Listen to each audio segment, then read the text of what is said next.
Today I'm talking once again about Amazon Prime for filmmakers and whether or not you can still make money there. I've done a whole series of videos on Amazon Prime for filmmakers about their pay rates, their history. If you haven't seen any of those or don't know much about Prime Video Direct, you can catch up on them here.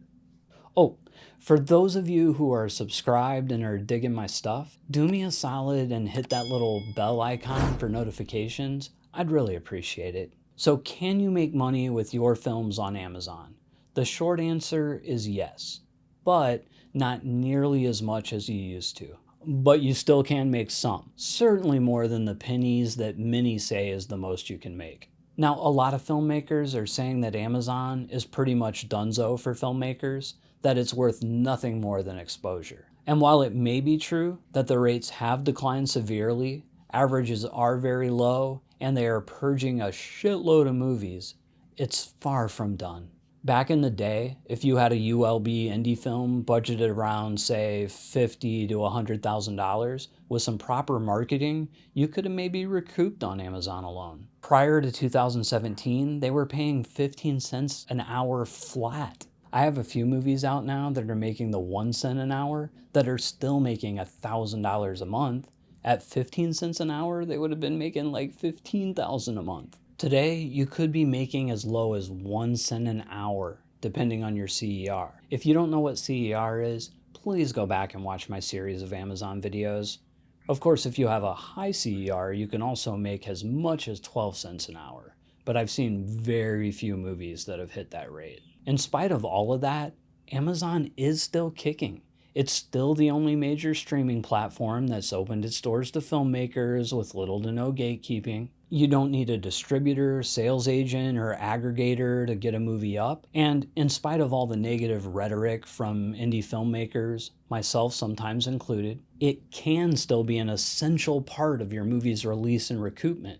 Truth is, I still make a good percent of my income there. Now, I want to clarify something about the last video I posted about Amazon when I said that I was done with Prime Video Direct. And I said as much in that video, but I want to clarify it one last time anyway. I meant that I was done uploading directly there myself, and I went into my reasons in depth in this video. However, I still have movies on Amazon. I still plan to put new movies on Amazon. Only now, when I place them there, it's through a distributor or a marketplace like FILMHUB.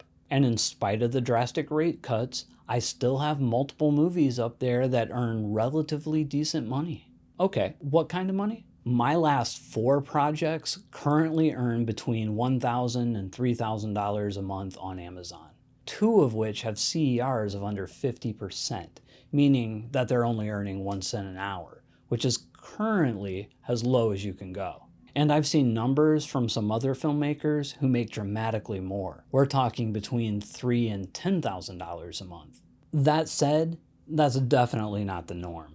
Not them, not me. The majority of indie films out there are earning less than $100 a month, which is admittedly pretty bad. Now, I'm not saying that you definitely will make much money on Amazon. To be honest, the odds are you'll make very little. I've seen Amazon numbers from around 1,000 indie movies over the past year. And yes, the averages are super low, but it's not impossible to make what I do or more. And in these videos, I'm telling you how to do it. It's up to you to execute.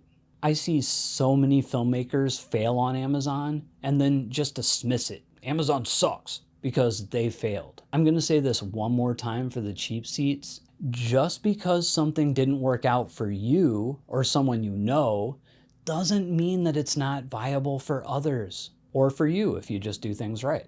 To be fair, conversely, just because it has worked for me doesn't mean that it'll work for you. When it comes to success or failure in the film business, there are still elements of timing and luck. Depending on the budget of your film, that $1,000 to $3,000 a month that mine are making might seem really low. That level of Amazon returns is certainly not the kind that could support, say, a $100,000 movie, at least not on Amazon alone. That's why it's important as to diversify your platforms and your income streams.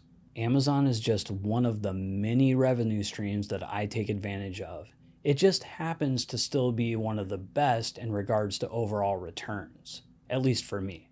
Sure, there was a time where you could count on Amazon to be the main source of revenue on an indie movie and do pretty good, but those days are pretty much gone. I've covered this topic before, but with our ever-changing distribution landscape morphing faster than ever, some of my past thoughts about Amazon don't hold as much water now. For example, I used to be pretty anti-TVOD, the rental purchase, at least in regards to Amazon.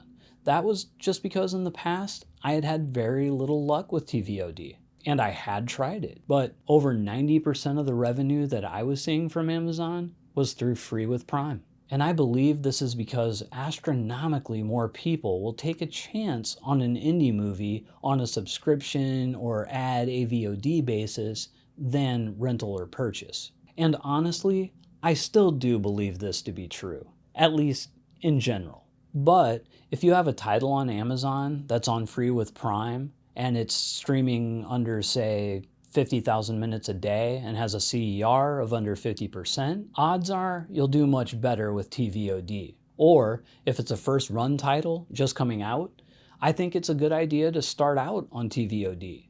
Watch the numbers for the first few weeks. And if they're tracking to make under $300 for the month, then switch to SVOD. Over the past 2 months, I switched around 6 of my old SVOD titles over to TVOD, and the numbers spiked pretty dramatically. Titles that were collectively earning less than $50 a month on Free with Prime are now earning close to $50 a day through TVOD there. Now, that increase might not seem all that grand, but those kind of numbers do add up as you add more and more titles to your library. Now, I don't attribute all that growth just to the TVOD switch. It also coincides with a bunch of new marketing strategies that I've implemented over the past few months, which you can learn more about here. I think it's important that filmmakers understand that Amazon is still viable for making some money, but it's equally important for them to understand that it's not a sure thing. You should never look at Amazon as an all-in solution. You need other platforms and income streams for your movie to make real, sustaining revenue. And keep in mind that it could all go away tomorrow. Amazon could shut the whole thing down and not allow anyone but distributors to upload. Or they could lower the rates even more. If the last year has taught us anything about Amazon, it's that they're gonna do whatever the they wanna do. All we can do is take advantage of what's there now as long as we can. If you want to learn how to make more money with your independent films, subscribe now. I upload new videos every Wednesday and Sunday. And if you dig what I'm laying down and want to help support the creation of these videos, check out my Patreon. But whatever you do, keep making movies. And for those who haven't subscribed, what the